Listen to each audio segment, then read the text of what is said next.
have to also keep in mind that there is an investor sentiment. What Jagan has done is gone after real companies, very strong PPAs. These were companies that were funded by SoftBank, which is a very large investor based out of Japan, and these are very, very strong renewable energy companies based out of India, like Suzlon and so on.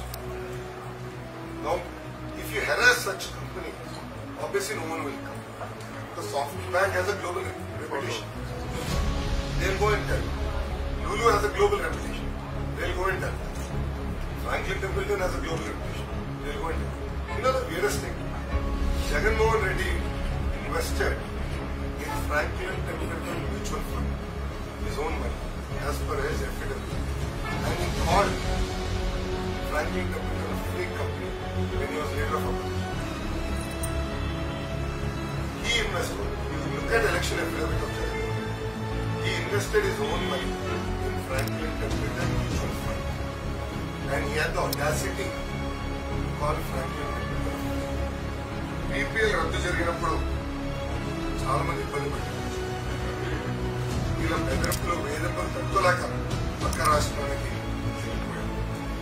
ఏకంగా లూలు భారతదేశంలో అన్ని రాష్ట్రాల్లో పెట్టుబడులు పెట్టడం ఒక ఆంధ్ర రాష్ట్రం తప్ప. అది చాలా స్పష్టంగా ఆ ఒక్క పెట్టుబడి కానీ వచ్చండి లూలు 2,000 కోట్లు 20,000 మందికి ఉద్యోగాలు ఇచ్చారు. వాళ్ళు ఏకంగా వేదాంత గ్రూప్ కూడా చాలా స్పష్టంగా ఆంధ్ర రాష్ట్రంలో ఎవడు పెట్టుబడులు పెట్టారు. ప్రభుత్వం మారినప్పుడు జగన్మోహన్ రెడ్డి వచ్చి పాలసీలన్నీ మార్చేస్తున్నాడు.